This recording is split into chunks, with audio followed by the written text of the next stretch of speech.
Now that we got all that technical crap out of the way, how have you been? Good, very good. Been staying busy, been staying focused, and been taking a lot of courses lately. Um, just getting certifications for whatever I feel like getting a certification for, just because partially I'm bored, and I think some of it I just expanding the mind. You do appear to be a very avid learner, Hmm. and maybe that's like one of the reasons why you've had so much success in your career. You've been working with some pretty big names for like the last 15 years, and I know you spent some time at VaynerMedia. I have to ask, did you actually work closely with Gary Vee at all?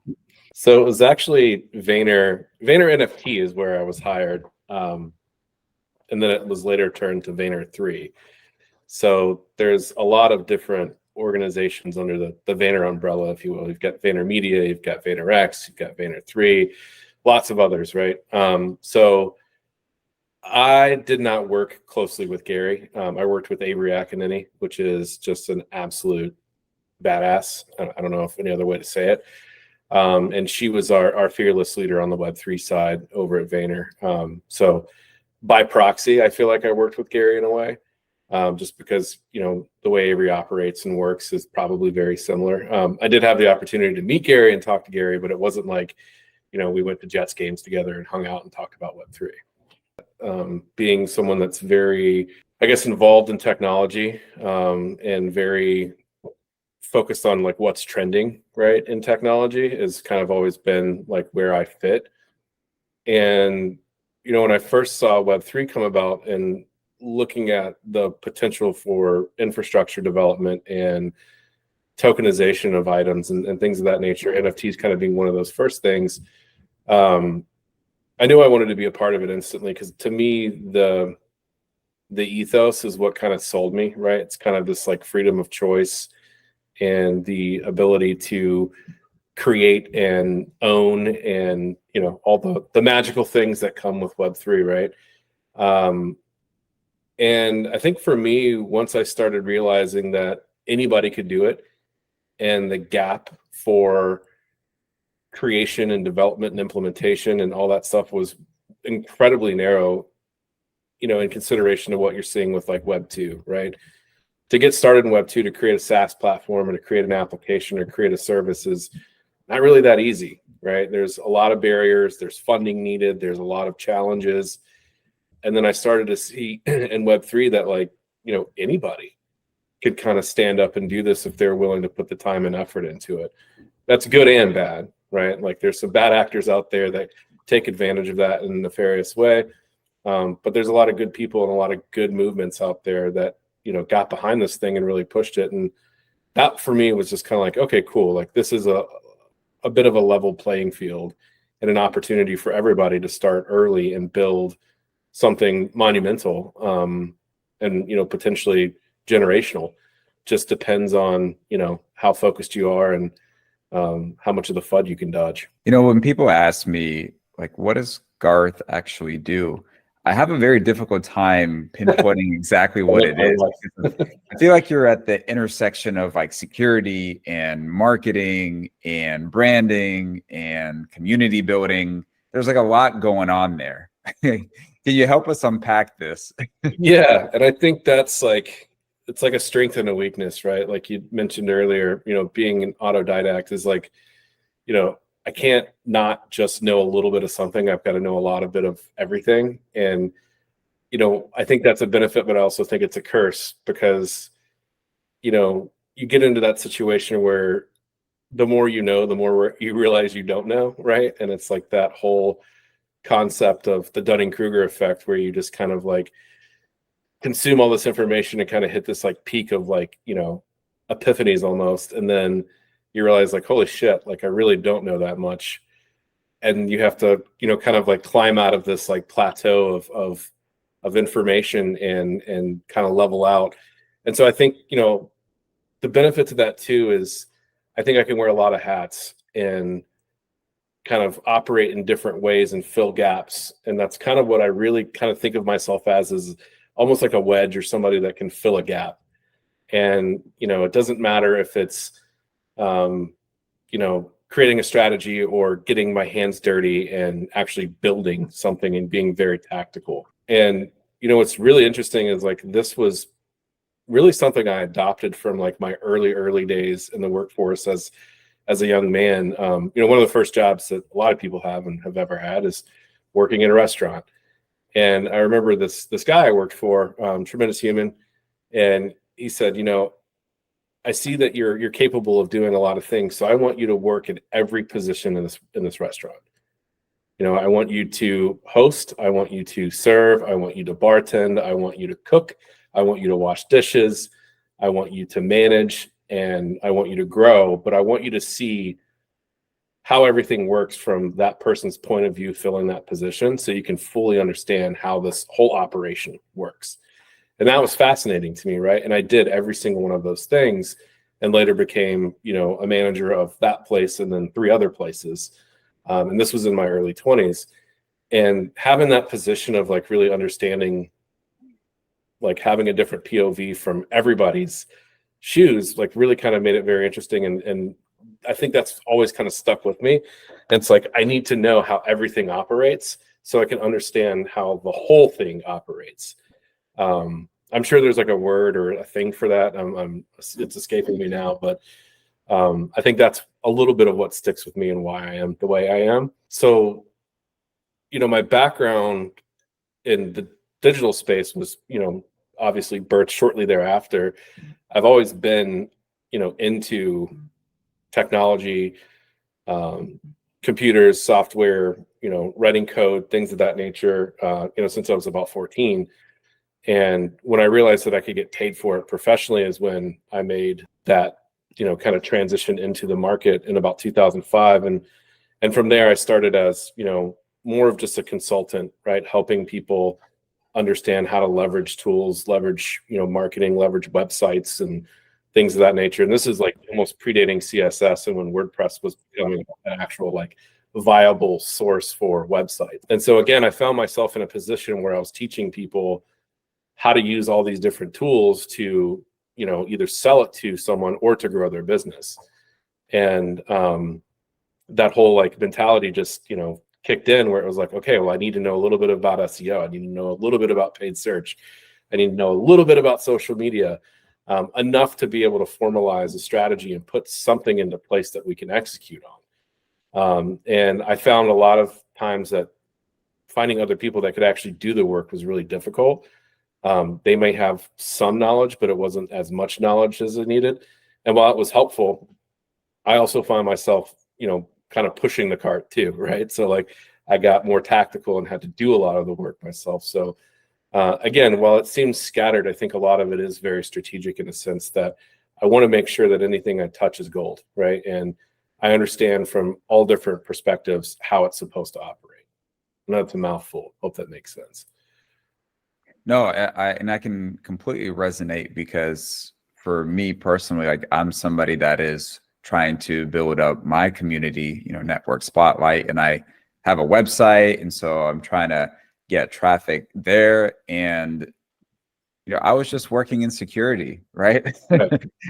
I just do business development in security. And so now I'm finding myself having to learn all these new skills that I never really had to worry about. I'm just trying to get some leads here, right? But now it's like, okay, you have to be a marketer. You have to know how to engage with your community. There's all these new skills that you have to learn. And so this is why I was so excited to talk to you and wanted to learn a little bit about like some of your experiences, what you've learned, and some of like the core ideas or tips that somebody could take away today and start applying them and see a difference if possible. Yeah, for sure. Yeah, I mean, to kind of further the experience topic too, to talk a little bit about Web3, if we jump into that. I've stayed in Web2 for, the 15, 16 years or so. I lose count. I don't really want to count anymore. But, a lot of that, I got exposed to small business owners that have to do that, right? They don't have the resources or the capital to go out and hire, X, Y, and Z to do all their bidding, right? And that's always inspired me. And I've spent a lot of time, helping folks like that understand enough, right, to get by and to drive leads and to close business and to nurture a funnel and things of that nature. But then later on, that kind of just paid off, and I got, into bigger organizations, and then got into, a couple of different tactical advantages, like using mobile when mobile started to proliferate and mobile apps became a thing. And that's where I got exposed to like the higher, I guess, like upper echelon of business, right? Working with enterprises and things of that nature. And that's like a whole different level of like process and a lot of hurry up and wait in a good way. And I think a lot of that crafted like my ability to think in almost like two different like dimensions, right? Where you have resources, but it's very difficult to spend the money to use those things because you have to go through so many different hoops. But then you have a small business owner that doesn't have the resources, but is ready to buckle down and do this shit themselves because they don't have the resources. So that kind of gave me this idea of like, okay, well, there's like two different ways to operate in business, right? There's, you either build something over time and grow into one of these giant enterprise, or, small to medium sized business, which is fine too, and hire the right resources, or you learn to do it all yourself. But then there has to be like a handoff, right? And you've got to be ready to delegate and release that, for other people to do it. And so there's this whole like level of like business acumen and business sense that you develop when you work, from kind of the bottom up, like I have, and understanding how business operates. So getting into all that and then moving into Web3 kind of reminded me of all this again, right? Because we see a lot of people that have never operated a business in their entire lives, right? They perhaps were a small business owner, but nothing at a scale in which it could grow, the amount of revenue they do overnight in some situations. And so I feel like there's a gap that needs to be filled there too. But I think the biggest thing is, on the other side too, is like the product and the tech stack, and understanding like, okay, now what do I use to get there, right? Like who writes my smart contracts? Do I use minting APIs or a minting platform? Another reason that I got into Web3 is because I saw a lot of people doing a lot of really cool things and a lot of really ambitious things, but didn't really have the kind of business sense or the business mind to actually operate, or hell, most of them haven't even created a product yet, right? And we're selling ideas, and we're selling utility, and we're selling NFTs, and we're selling infrastructure that doesn't get used by anything yet, but it's really cool. And I think there is a lack of business sense in a sense, and hoping to help there as well. My kid is home today. I don't know if we can hear all this in the background. We might need to edit that out. No worries. The last two podcasts I did, I guess I've been attacked by their animals. So Kobe, really? Yeah, Kobe with Walla Wallet got attacked by his cat. Oh my God. I did an interview with Josh from The Standard, and he has a dog, and his dog was like chewing up some paper. So life happens, right? Like this is it. Sometimes not to get off topic, but I feel like sometimes like us being in crypto, we feel like this is all that exists, and we forget that like we're all humans like everybody else. Like we're not like some space aliens, like we have lives like everybody else. We do normal things like everybody else. We have pets, we have loved ones. Sometimes they may be in need. And I think sometimes we get so entrenched into what's happening in Web3 and crypto that nothing else exists. Yeah. I mean, that's definitely a thing. When I first really dove in head first was like when my second kid was born.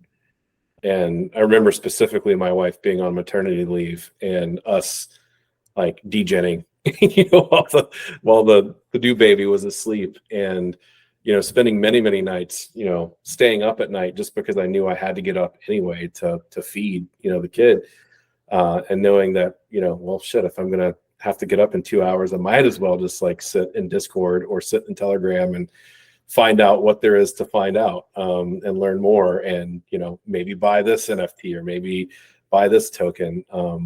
So it was kind of perfect timing, but also bad timing. My kids still got plenty of attention though. No doubt about that. Is that how you got acclimated with like building a community and understanding what it takes to have a successful community? Yes, that actually that started, I guess, early on. I got into marketing for a really long time and kind of got bored with it, and I wanted to get back into dev. And that was like right around the time that React became a pretty popular development platform, if you will. And I wanted to learn it because I started to see like all the different applications being built with it and how fast it was, and the potential for developing really impressive applications. And I started to dive into that, and that's really where I started to see the power of community, because I started to find other developers. And I already had a Discord because I was playing games and stuff like that too, but I ended up joining a Discord. I'm not even a member of it. I don't even know if it exists anymore. And I kind of fast tracked my way to learning React, having a little bit of a background, obviously, and an understanding of JavaScript. But that's where I found that people would help each other, right, for nothing, right? And it was not about a flex, but it was about coming together as a unit and building something and then helping each other build something really cool. And when I came to Web3 and the first server I ever fell into, I was like, this exists here too. This is really interesting. And you started to see that there were these like common interests amongst people, whether it be coffee or bourbon or cannabis or crypto or stocks or music, what have you. But then all these people were talking about this stuff, but it was like, oh, by the way, let's go over here and like build this component for Garth, or help him build this component because he's having trouble with it. And I started to see like that communal effort there. I was like, holy shit, like people are actually like working on something together, and everybody has like a sense of ownership, and everybody's bringing a certain level of value.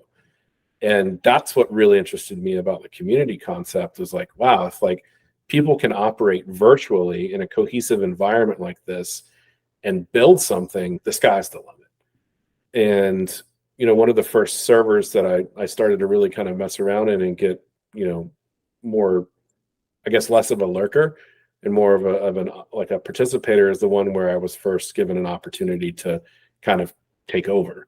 And then that led to a larger takeover. Then that led to a lot of us kind of working on the back end to create ways to keep the community engaged before the project minted. And we came up with 1,001 ways, because we were all really interested in lore building and really interested in puzzle making and riddles and finding different ways to keep people active, much like it was in these earlier communities where it was like, hey, we'll do like a small hackathon together where everybody would work together to build one application, and maybe we ship it, maybe we don't, maybe we just learn from it. But I saw that same like camaraderie and interest, and again, also having these like sidebar conversations about anything and everything under the sun, but you started to see those patterns, and everybody provided value in a certain area.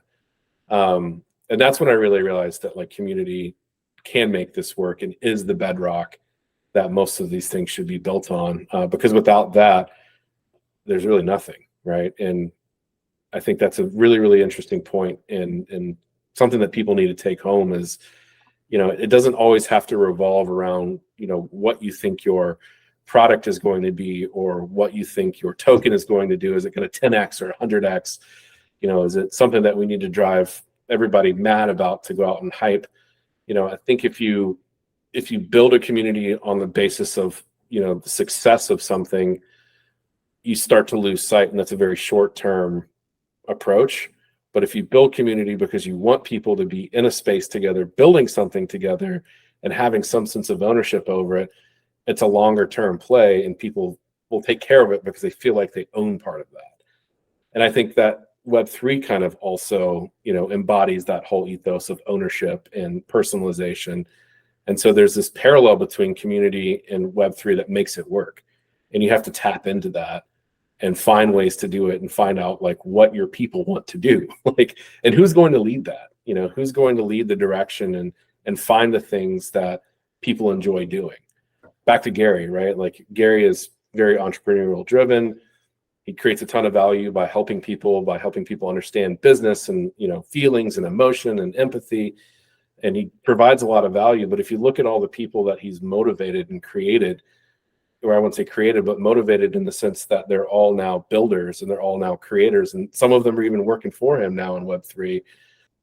I think it's just really important to, like, have that ability to bring the right people together and create that environment that allows them to flourish like that. I like what you said about, finding things that people are passionate about and some common ground. And it doesn't have to be exactly about your token. And I kind of relate this to just, business development, which is, where my passion lies. And when you go to conferences or networking events and you connect with people, and let's say it's a crypto event, but you connect on something outside of that. Maybe both of you have done Wim Hof before, and then all of a sudden you're having a conversation, not even related to crypto. But I feel like in some ways that conversation really strengthens whatever you could do and collaborate on the crypto side. So it's almost like if you can find other common interests, things to discuss outside of what you're actually there doing, then it just solidifies that relationship a little bit more. I don't know if that makes sense. Yeah, it does. I mean, it makes the place interesting. And, I use, an analogy, like in a bar, for instance, right? Like a lot of people go to a bar. It's not because the bar has alcohol and has like a really nice wooden bar and has 5 flat screen TVs. They go to that bar because they found, some sense of belonging. They found people that they could communicate with on the same topics, to agree or disagree. And there's a shared interest. Now, could they have a better way of spending time? Maybe it's like a gym or something too, right? Rather than a bar just like, doing shots. But again, it's a place where people feel like they're heard, where people feel like they belong, where their opinion matters, where, feedback can be, very active and also very passively, gleaned by, whomever the owner is, right? Like, how do I get feedback on my food? How do I get feedback on my drink specials? How do I get feedback on my marketing approach and on my, creative design?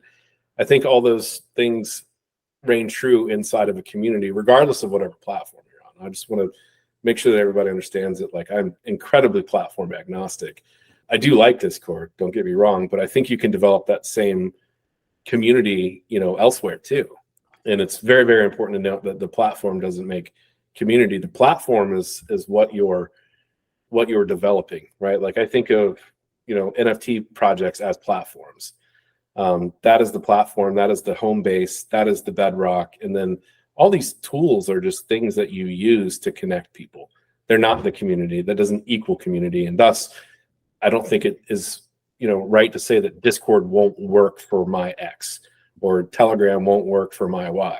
You don't know that, right? Like, you have to get in there and build and try and understand, does my community connect here or not? I feel like different people use different platforms for different reasons, and there's almost like a different atmosphere as well. I have the Telegram community, and I've gotten some requests from folks to transition that into Discord. But whenever I post a vote poll, a lot of people prefer Telegram because it's a little bit easier to use, or I don't know what all their other reasons are, but Discord seems to be very well organized. But let's take this example. Like, I'm a brand new project. I'm a builder. I'm heads down building, but I understand the importance of building a community. And right now, I don't have the resources because of market conditions. I don't have the resources to hire somebody to start my Twitter or my Discord channel. What would you recommend I do in that particular scenario? Yeah, I mean, I think it's good to start something. It never hurts to start, right? And I think, oftentimes if you can develop the community first, it might give you better feedback or better orientation in the market in terms of what, is what you're building solving a problem. And if you're able to get it in front of enough people that agree, then maybe you're on to something. But if you just build blindly and you build behind closed doors and you spend years and years and years building something that you think is going to solve a problem, and you launch it and there's crickets, then that happens a lot. But that's kind of like, damn, man, like if you could have just taken an hour or two a day to bring a few people together to talk about what you're building and maybe share ideas and maybe share feedback, tell you where you're off or tell you where you're on, that might have saved you a lot of time. That might have saved you, 50 hours of code refactoring to build a feature that you don't really need because only you care about it. And so I think, it's easier said than done, right? Like if your head's down building and taking a break. And, that's why I like seeing like some people are building, a bit more openly and sharing that. And it's like, hey, we're going to put out our first iteration and then kind of open it up and let the community come in and tell us what they love and what they hate, and then make changes. I mean, there's a lot of like platforms being launched right now that are very, very popular that have, very high TVL, but they're kind of rickety, right? And they're kind of broken. There's contracts not being verified. There's data being exposed for SIM swaps. And it's like, but they're all learning because they're all doing that in public and they're ready to kind of receive the music, if you will. They're going to continue to build and continue pushing forward. So I think that's like, it's two-sided, right? It's like you can go out and build, but then you got to be ready to face the music, or you can just face the music while you're building. And it just really depends on who you are and what you do and what you're building, I guess. And it's a tough question to answer because everybody's so different in terms of what their strategy is. And a lot of people just don't want you to know what they're building. If I recall, there was a post that Gary Vee had once about if you're not an expert in something, have people follow along on your journey on becoming an expert. So if you're learning something, just talk about the things that you're learning. So you don't necessarily need to be an expert. So to your point, as you're going along in your journey, have people that will follow along, and then you can create a really loyal community that way. But you touched on something, Garth, earlier about security, and this ties to my next question. What exactly is Hashbot? What's your role there? What is it that you're trying to accomplish? Yes, definitely not the founder, but I am involved in Hashbot as an investor, and I do support some of the growth. And Hashbot is a tool that I think solves a really, really big problem, and it only solves this problem on a single platform now, which is Discord. There are a lot of scams that happen in this world, and a lot of the times those scams are just almost incredibly obvious, but sometimes they're masked and they're hidden behind people that are impersonating others. This happens a lot in Discord, and I believe it was 2021 all the way into 2022. There were a tremendous amount of people that were just uncertain and they don't really know what's going on. So if they saw a message from a bot in a server somewhere, or they were trying to verify to get a role in a server or something, there was a lot of DMs coming through that said, hey, click here, connect your wallet, in some cases, give us your seed phrase, and to verify that you're, a token holder, or even just to get a role in a server. But sadly, like, those were impersonators, because it's very easy to do on just about any platform. But Discord was a big target because a lot of the communities were thriving and living in Discord. So Hashbot was designed to detect if those imposters are in fact bad actors, not who they say they are. So they're not Xbot, or they're not, Garth or Gartherly in the server. They're in fact a bad actor that are trying to scam you and make you think that you're clicking a link and providing the right information so we can, deliver a better service to you. And so Hashbot is a tool that I found a lot of interest in once I experienced that in a server and saw, especially like when everything was just going crazy, and saw like how many different messages were getting sent to individuals and how many people were actually getting taken advantage of. And I knew I wanted to be a part of it. And then I, put it on my servers and used it, and it saved a tremendous amount of time, because up until Hashbot, a lot of that would have to be manual. You would have to wait for somebody to report it and say, hey, so-and-so is saying that they're you. I clicked a link and I got cleaned out. Let's say clicked a link, signed a transaction, and got cleaned out. And so when I saw that Hashbot was an answer to that, again, I just knew I needed to be a part of it, and developed, a very, very strong relationship with the team, and really just kind of got behind what they were doing. And since then, we've grown exponentially. We're in a lot of servers today, and look to just continue developing the product, hopefully across other platforms, but then also just continue building what it does and how it operates and how it keeps people safe. As somebody that works for a security firm, I certainly understand how prevalent those types of crimes are, on Discord. And so what you guys are building, it's very much needed in the space. So thanks so much for sharing about that. Before I let you go, Garth, what would you say is the biggest myth about building communities? I wouldn't really say it's a myth, but I mean, community doesn't really build itself. It does take a lot of effort, and it takes a village, right? Just like a website, right? Like going back to those days, you would build a website, but then no one would come to it, right? Because the website had zero value, or the website was only built for you to try to generate a lead for yourself, right? You weren't really giving anything to anybody, right? I don't care about you. I don't care about your platform. I don't want to fill out your form, unless you're going to give me something first that says, oh shit, this website's great. This is exactly what I need. What are those things, and how do I bottle that up? And I think community is the same as a website, in a sense, is like, you've got to create value. You have to put things out there and put people in place. And even if you can't do it, like, find a way to get a community to rally around you. And it's not something that you can just say community, right? It's not, I have a community, or I have a Discord, and I have a Telegram, and I have a Facebook, and I have an Instagram, and I have a Reddit. Like, those are all tools, right? That doesn't mean that it's a community. And so I think a lot of people just, have this fallacy in their mind that they can just deploy all these tools and things just happen for them.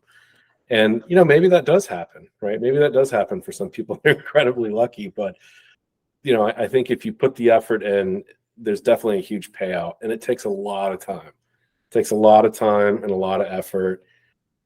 And yeah, just keep grinding. Don't give up, even when it seems like you can't break a number. Stop looking at the number, right? Like, look at the content, look at the invites, look at who you're bringing in the community. And if those people are creating that network effect because they bring value, that's really important. And, nothing bothers me more than going into a community where everyone is like, why isn't the floor moving? Why isn't the floor price higher? And rather than saying like, hey, how do we fix a problem? Or, hey, how can we do this? Or how can we do that together? So focus on the people, focus on building the community, focus on the story, focus on why you're here. A lot of people are more interested in that. That's a quicker way to align with folks. But don't just say community, and don't just deploy tools for the sake of it. Really good advice. And I'm really looking forward to having your expertise next week with the workshop. I'm really excited to kind of get into a little bit more details about how to build a community, how to keep it safe. A lot of great stuff there. Garth, how can people connect with you? Discord, Garth Early. That's a good way. Telegram, also Garth Early. And Twitter, also Garth Early. I do have a website, garthlyerly.com. That has links to my LinkedIn and I think my Twitter, not Discord. And it's nothing special. It's just, hey, here I am, fill out my form. As I was just saying earlier, there is no form actually. But yeah, that's another way to get in touch with me. Yeah, or just, I don't know, send smoke signals. I might find them. Awesome. Will do. Thanks so much, Garth. Appreciate the time. And yeah, looking forward to having you back on. Cheers, man. Thank you for the time.